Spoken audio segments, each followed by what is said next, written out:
Hi everyone, I'm Sophia Ufi Uko, founder of Violet Timon. Welcome to Conversations with Sophia.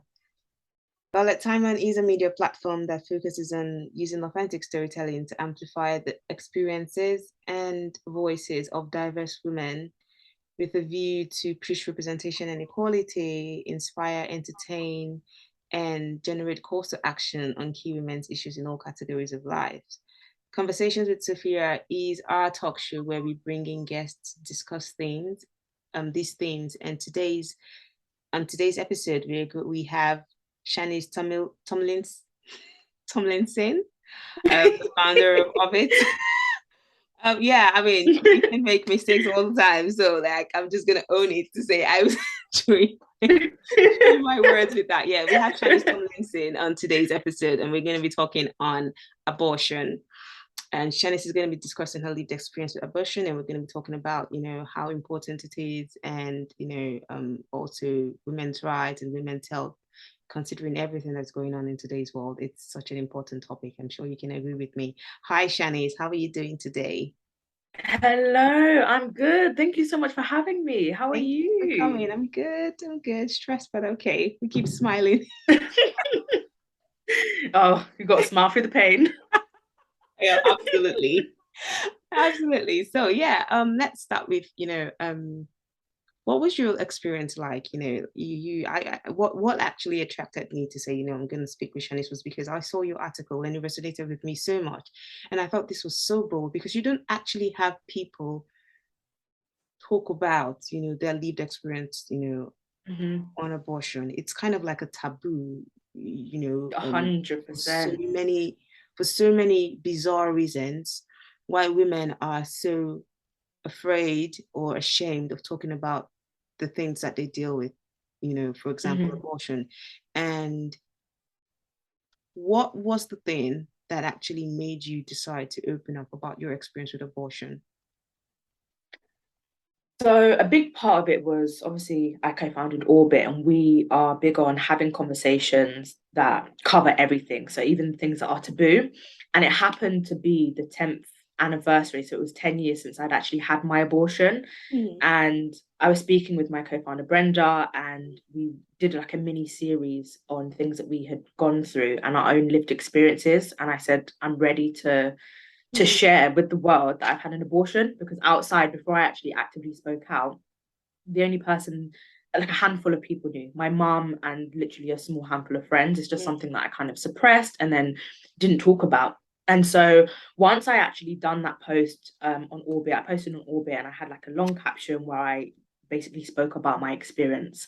And so many women messaged me on the Orbit account, they messaged me privately, like it was an overwhelming response. mm, And some of these people, some of the women that reached out to me are people that I speak to all the time. And it's something that I didn't know about them. And so it really just opened that conversation of actually so many women are experiencing this or have gone through this or are holding shame on it or feel XYZ about it and are not speaking about it because they feel like they can't, or there's no space to do that. And so that just really kind of, it was just wow. I was really shocked at just how many people had reached out. And then a journalist reached out off of the back of that as well and was like, would you be happy to share your story? And it was a no-brainer for me. For me, especially seeing the response of that initial post, the mhm, more we can speak about it and have those conversations, the more I think it can help and to validate other women's experiences of going through that and knowing that actually it is okay. Actually, there's not any shame about having an abortion. It's a choice. And, having a baby, now that I even am a mum myself, I was 14 when I had my abortion. There was no way I could have done, what I do yeah. now. And So yeah, that was the main kind of driver. it's so ridiculous when, because before now, you see how we expect like 12-year-olds, 14-year-olds to literally carry babies. And even beyond the age, like I had an abortion and I used to think that I used to say I thought it was when I was a teenager, but I think it was when I was quite like I was in my early 20s when that happened. It was, a while ago, long time ago, but um it was it was very lonely And I think that is Mm-hmm. one of the things about, having an abortion, because, when you come from a very a cultural background that taboos abortion, and a religion Mm-hmm. that taboos abortion as well, and they just make and the burden is always on the woman, is always on the girl who, 100%. they don't, you hear things like, oh, were you raped, or you could have closed your legs, some really, really ridiculous Mm-hmm. statements like that. And I think when we talk about this, it's so important to talk about like the mental toll it takes, and the loneliness that like that goes with having that decision to say, Mm-hmm. because people don't think it is, people think that women just make these decisions, but we don't understand how very, very, very hard it is. In terms of your own experience, what was that like experience for you when you decided I wanted to have an abortion? Was that like, what was the thought process, in making that decision to have an abortion, and then going through with it? And did you have support when you decided you were going to do that at that young age? Mm-hmm. So I didn't want to have an abortion, Mm, as in, I didn't want to have to go through that process, and I didn't like, back when I was younger, I was only 14. So in my head, it was like, I'm killing a child and this and that, when that really wasn't the case. So it was more so I spoke to my mom, I told her, I'm pregnant, this is what's going on. And she kind of opened that conversation about abortion, mm, and supported me throughout the whole journey. But like I said, the reason I didn't want to do it just because I felt like all of the stigma that was also attached to abortion. And at school, back in those days, I mean, I don't know how school is now, but back in those days, literally, it was just for anyone to find out, that would be like the end. Do you know yeah, what I mean? yeah. So a big part of that as well is, well, I actually don't want people to find out. And because I was 14, I felt there was so much shame, because it's just like, well, you shouldn't have been doing what you was doing at 14 anyway. So now this is the consequence of your actions, because you shouldn't have been doing that anyway. And so I just felt a lot of judgment. But yeah, like I spoke to my mom, and she kind of just, like I said, opened that conversation about abortion. It was like, you know what? I don't want to do it, but this is what I have to do. This is the right thing to do. There's no way I can bring a child into the world at this stage. And I know that there are women out there who've done it and they've absolutely smashed it, but Mm, it's just not something I could do. So thankfully, my mom, she booked the appointments with me. She held my hand. She took me there. And it was really nice to have that support in that moment. But I felt like, even though she was there and she was supporting me, I still felt so ashamed. I still mm, felt like there was so much shame, and I just felt so embarrassed. So after the process was done, after I'd had the abortion, like that was it. We never spoke about it again. And mm, so it was very lonely. It was very just, I just had to deal with that myself. And because I was so young, you don't really know how to properly process those emotions, or process what you've been through or what you're going through. So it was just something that was literally suppressed until I spoke out about it after 10 years. mm. And when I did, it was just like, whoa, all these, like the day I spoke out and those women reached out, I was literally a blubbering mess. Like I was just crying my eyes out. I was voice noting people crying. Like I was literally a mess. And it was just like, wow, like Goodness. there's so much validation of Mm, feeling like, wow, so I'm not alone after finally speaking out. And it's like, had that happened, obviously, when I was 14, it's not something you really speak about with your school friends, because, you of how young you are. But mm. yeah, it was a it was a journey. Yeah, it must have been so tough and a journey. And again, we all know how crazy things are when you're young, in your teens. And you You think know? you're grown as well. Like you think Yeah, you're grown. I remember being 14 thinking like, I'm a grown woman, I can do this. And it's like, oh, 14. you can. I'm 24 now and I still don't have a clue what I'm doing. No, So I don't think. I honestly think that even throughout life, most people literally are just like winging it. We're just winging it, like just mm. going and sliding through life and not even understand. It's like every day is just that. Well, let's see how today goes. um, Exactly that. yeah, and what about like the mental? I mean, you did say it was very, very lonely, and the shame that you did feel from going through that experience. Mhm. And And did you have like, whether when you're a mother now, and when you decided to start trying for a child, did that kind of come rushing? Did you experience things like, did you, because from speaking from my own, experience, I remember feeling like maybe the universe is out to get me and I have done something wrong. And even though that, you like, even though like you're pro-abortion and all that and pro-women's rights, you still feel that there is absolutely somebody, you've done something outrageous and all the bad things in the world are going to happen to you. And then that sips into probably when you're trying for a child. Like for me, for example, when I got pregnant, I always thought the worst would happen to me. And I had a very traumatic pregnancy. And at the back of my head, I kept thinking, well, maybe this is your punishment for having an abortion. You have like things like that. Did you have like experiences like that yourself? I'd say so, yes. So we wasn't actively trying for Milan. She was a surprise, but a great surprise nonetheless. And for me, those thoughts kind of crept in, I guess. Then it was like, okay, well, I've done that in the past, so is it going to come back to bite me now? I was very like cautious about the pregnancy. Am I going to go full term? Are we going to be okay? Is this going to be, God punishing me for doing that and XYZ? So I had a lot of those feelings. It was more so, those feelings more so came actually around the time when I did have the abortion, because I was thinking, okay, but if I do this, how is that going to come back in the future? Will I be able, what if I can't have another child in the future? We don't know. And then what if I've now sacrificed this child, and now I'm not going to get that experience, or not going to get a chance to do that again? That was kind of more so then. When I found out I was pregnant, it was more so like, okay, wow, like going through all the stages. So I had an abortion and I was 10 weeks. So when I hit the 10 weeks mark, it was like, okay, cool. So it was kind of like a reminder. Okay, so this is, when I would have had an abortion when I was younger. Okay, cool. So every milestone I hit throughout the pregnancy, it was like, oh, wow, this is what I could have experienced, or what I would have went through if I had kept the child. And it was a reminder of, okay, cool. Well, I would have had an 8-year-old or a 7-year-old now. And it's kind of like, what would life look like that? So kind of that aspect.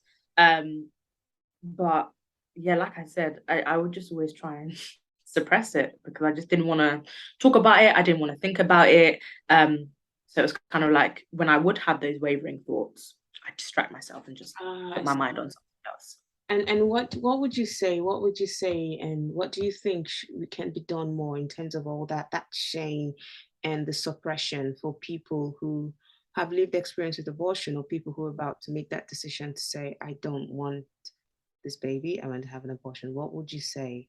And what can be done? And what would you say to such people? I think having conversations like this, conversations like this, speaking out on Instagram, just speaking out in general, there's so much validation in hearing, whether it's someone else's story or sharing your story, and have other people be like, oh my gosh, I feel exactly the same. And it's like, wait, hold on. All of these people are feeling the exact same way. So why are we not talking about it? Why are we just all holding on to that pain or hurt or shame and feeling it internally and having that mental battle with ourselves and not putting it anywhere? But if we're having conversations, somebody could watch this and be like, oh my gosh, that's what I felt, that's what I went through. Oh my gosh, wait, so this is normal. This is, I'm not alone. I'm not the only person that feels like that. Because when you're going through something, it literally feels like you are the only person in the world going through that. Meanwhile, there's millions, billions of people going through it, but it feels like you are the only person. So I would just really, for those who are going through it, who have gone through it, and people who will go through it, know that it's okay. Be kind to yourself. Don't feel shame in it. And I know this a lot easier said than done, especially coming from a personal experience of someone who has gone through that. But it's a journey. Be kind to yourself and speak to people, speak to your friends, speak to your family. Like I said, there were so many people I know that messaged me, and we speak all the time. And I was like, wait, you've gone through this too?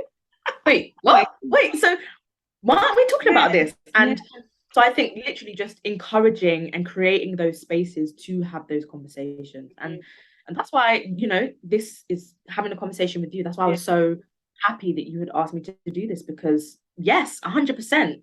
It's something that should be shouted off the rooftops, in articles, in videos, on YouTube, in podcasts, everywhere, so that you know, if I had watched or heard something like this as a 14-year-old me, Mm-hmm. I would feel a lot more protected. I'd feel a lot more safe. I'd feel a lot less alone, because actually, yes, you're going through this. Yes, it's a hard decision. Yes, it's going to take a toll on you, but actually, you're not alone. You don't have to go through this alone. You don't have to feel like you can't speak about it. You can go here, or you can watch this, and have a platform or a space where you can speak about that or hear other people's lived experiences and know that actually it's okay and it will be okay. Yeah. And I think, saying that and then thinking about what is even going on in America with women who don't have like, because I think abortion is a fundamental right? And then with women Mm-hmm. who don't feel like they have that right, because I did an abortion in Nigeria where I grew up. It's not legal to have an abortion in Nigeria. And Okay. it was very like traumatic, and Mm-hmm. place that I had the abortion, if I died, literally no one would find my body. No one would have found, Mm-hmm. like no one would know where to find me. Yeah. It was very scary. It was Mm-hmm. absolutely scary. And to think that America, for example, is literally setting women like, I don't know, centuries back Mm-hmm. with the lack of support for women's health and women's care, it's so upsetting, and I don't even know, I don't know what can be done or how to do it. I think what in terms of women health, like I think it probably will start with, maybe putting, I don't even know, do you think it even starts with women being in position of power?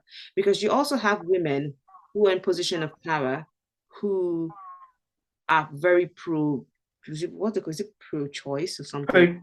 Yeah. Yeah. So I think What are your thoughts on that? I think it's exactly as you said. Not all women are for women. You Yeah. know, some people, you can have your own ideologies and feel like, because I believe this is what's right, and to everybody else. So those women in power, like you said, who are against abortion and are pro-life. It's a case of, okay, well, they Yeah, believe pro-life. Yeah. pro-life. Yeah, sorry, I couldn't think for a second. Yeah, But that's so they're pro-life, and because they so strongly believe about being pro-life, that that's what they're fighting for in high positions of power. But actually, I just think we've gone so backwards in America, especially, and I just still to this day can't process the fact that actually in a lot of states they won't be able to legally get abortions. It just doesn't make sense to me, and I feel like it's one thing to, like I said, have your own opinion on something and have your own beliefs about whether that's pro-life or pro-choice, whichever is your preference. mm-hmm. But to then put that on other people, I Mm-hmm. don't think that's right, because no, it's my body. Why should you dictate to me what I can and can't do with my body? Exactly. Of outside of crazy things that we shouldn't be doing. But abortions, that's something that we should have the right to say, actually, I don't want to have a child, especially knowing all that comes with actually being a mother and being a parent and raising a child. It's not just something that actually I can do for a week or do for a couple of months and say, actually, do you know what? Yeah, that was great. I'm ready to, I don't want to do this anymore. No, that this is something that you have to constantly work at for the rest of your life. That is a huge commitment for anybody at any age. So to say that actually, yeah, no, we're taking away that choice, it's okay, great, no problem, but abortions are still going to happen. Mm-hmm. They're True. just not going to be happening in a safe capacity. Women are going to be they're going to be they're going to be put in situations that they just shouldn't be put in. They are going to be at risk because of this. And I think I was reading about it, and even certain situations where if a woman has miscarried, Oh yeah. there's a process that, but it's even though they've miscarried, it's classed as a termination, but actually they wouldn't then be able to go through that process. And it's just like, I don't understand the thought process behind this. And obviously there's so many different steps you have to do to get something passed. At Mm-hmm. no stage did someone say, actually, do you know what, no, this is not something that we can put through. I just don't understand how it got through all those different stages to actually become real life. Yeah, it's crazy. It's bizarre. Yeah, I saw in the news the other time, just at the climax of all this, the what's happening and what happened in America with abortion rights, about a woman in, is it Mexican or Spanish? I can't remember, but basically she had a miscarriage and she was sentenced to prison for a miscarriage. And it's just really traumatic to think about, what goes on. And I mean, you are the founder of Orbit, and moving to talk about that. Do you think, in a way, like with your work with Orbit, which is for mothers, right? How do you think, like your advocacy, for abortion rights and all that, how do they overlap? It's having those conversations and making sure that it's being spoken about in front of the right people so that we can make impact. Because ultimately, yes, we create those spaces and we want, our mission is to make women feel seen, heard, and valued. And that's done through our workshops, our events, our live audio conversations. But actually, it's about, we want to make real change, because it's all good and well having these conversations. But actually, there's women worldwide suffering for many different things. And it's not even just centered around mothers, it's women in general. So I think it's just making sure that we can put our foot in the door to have these conversations and make sure we're actually being heard. Because yes, right now it's myself and Brenda that is representing, and we are the co-founders of Orbit, but actually there's hundreds of women behind us and we are the voice for them. And so I think it's just really important that we just keep knocking down the walls, having those conversations, creating those spaces, going into, so we do one thing that we do is we do workshops for companies, and we go in and we say actually, different topic based conversations, and that could be, okay, cool, the women in your workplace are getting underpaid by this much, how, what's going on, this is how you can properly support or effectively support a woman in her life. So for example, as a woman, we've got periods and you've got menopause that will eventually come, all these different things. Okay, so as an employer, how can you effectively support a woman employee? How can you do that? And so I think just step by step, taking all these small different things, it can have a bigger impact in the long-term run. And then just because of something you said, I'm going to ask you, like, do you think schools should be more proactive in supporting younger kids who are, fall pregnant? Because imagine if you didn't have your mom to support you, you would have been left alone, right? Left alone. And it's something like when you were talking about what the work you do with Orbit, and then it just made me go, ding, ding, ding, and creating the support, for younger kids, and comparing that to, because you were 14 and you had an abortion, and then you had a very supportive mom, which is amazing. And then imagine if you were alone and you didn't have friends to talk to. Do you think that schools there should be a platform or a community? Hi, darling. Just give me 1 second. My daughter has woken up. One second, I'm just going to take her to her dad. Sorry, 1 second. No worries.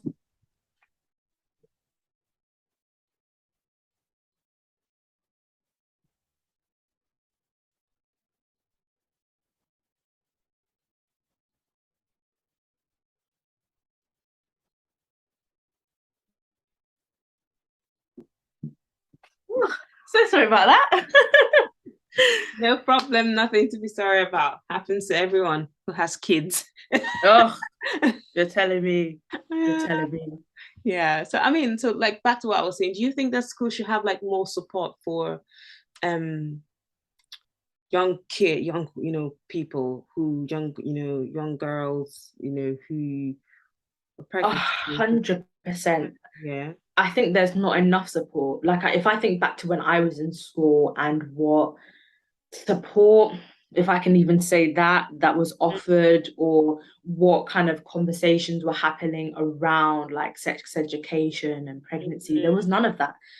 Absolutely none of that. Like if I can think of my head, there's maybe like one session that we had, and even then it was just like more to do with STIs and STDs and how to protect yourself. And it's just like, you need to properly, effectively support women and men. I think it's important, especially when it's around like pregnancy and the things that women go through, as much as it's us that actually go through it and we can speak on our experiences. I think it's important that the men and the boys also are a part of that conversation so that they can hear it, because they're going to be, future employers, future CEOs, future XYZ. And so actually everyone needs to be a part of the conversation, that actually this is something that you could go through. This is how, you know, you can get support. This is where to get support. This is who you can speak to, and just kind of guide them and direct them. And also, you know, these are some of the things that you may go through, and this is normal. It's okay, and XYZ. Because like I said, there's so many things that you will go through or experience, and you think you're alone, or you think, actually, is this even normal what I'm going through? And you start questioning yourself,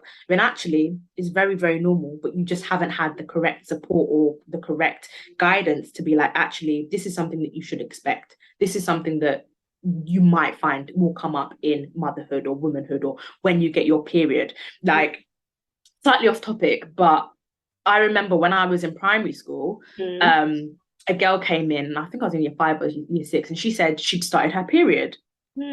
And I didn't know what that meant. What I thought a period was, and it's going to sound ridiculous, but I thought a period was, you know, when you go to the doctor, so you get that the little pot to pee in. Yeah. And then you pee in the pot and you give it to the doctor. That's what I thought. That's you.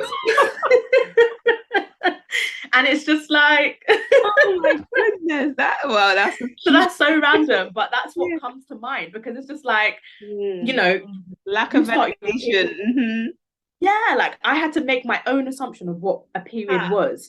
And it's just like, so especially when it's coming around the time where, you know, your period is starting, why have I not been informed that actually, you know, if there's blood in your knickers, it's okay, you're not dying, it's not an emergency, actually it's just one of the stages that you're going to go through as a woman. And for the boys, you know, educating them as well, because otherwise they get to an age where it's 15 and 16 and you can't speak about periods are icky, they have so much stigma against it. You have to break that, you have to have the conversations, you have to educate these kids. Absolutely. So yes, education is so paramount with, you know, abortion and sex education, basically, because it's all part of sex education, and demystifying that taboo. Because I think the more schools and communities begin to educate more young people about, you know, these issues, the issue of shame would literally like wither away, sort of. And because then there's that open, because shame thrives in secrecy now, shame thrives in a lot of all that. And then when there is a lack thereof of information and a lot of you know, punitive enforcement of things like that, it's so difficult. And it starts from, because our ideas and mentalities, I think they start from when we are younger, and then they grow. Because it's like it grows and grows, and then you become an adult with a fully formed, you know, mentality, and then you go on to either become a victim of shame and, you know, and trauma from, you know, whether it's from abuse or even from, you know, going through an abortion, or you become the other end of people who decide that they want to decide what women do with their body, which is just ridiculous. So ridiculous. Yeah, it's just outrageous. But I mean, it's been so enlightening speaking with you, Shanice. Like, I think there's so many things we've learned from it. It's kind of helped me. Again, like I said, your article and even you just speaking with you today helped me, I would say, validate my experience as well, because my abortion experience isn't something I have been very confident talking about before until recently, actually. Wow. And I've had 2 abortions. I didn't have one, I had 2. But even in every moment, I still felt like there was something wrong with me. I had done something wrong. And there was no proper education in terms of, you know, these things. And that's why it's so important. And it's important for us to have conversations like this. And it's important for organizations who are doing these things, I believe, to also install and put in say structures that would help, you know, women and young girls who 100% are having to make such decisions. So I think those are kind of like very startling and in like we'll say not startling, but like very like crucial points that you've made today. And thank you for coming and sharing your story. I'm sure if you've been listening to conversations with Sophia, you would be very inspired by this episode, both in your personal life and in, you know, in this, in the normal world. And if you know someone who has gone through an abortion and is going through an abortion, you know, just be there, offer support, hold their hand, and just, you know, understand that it's one of the most difficult decisions that anyone can ever make. So, but thank you so much, Shanice, for coming to Conversations with Sophia. Shanice, again, is the founder of Orbit. And if you want to know more about Orbit and learn more about the amazing work that they're doing, please visit their website, all included in the details of this episode. Until next time on Conversations with Sophia, have a lovely day. Thank Sophia, you so much for having me. It's been a pleasure. thank you.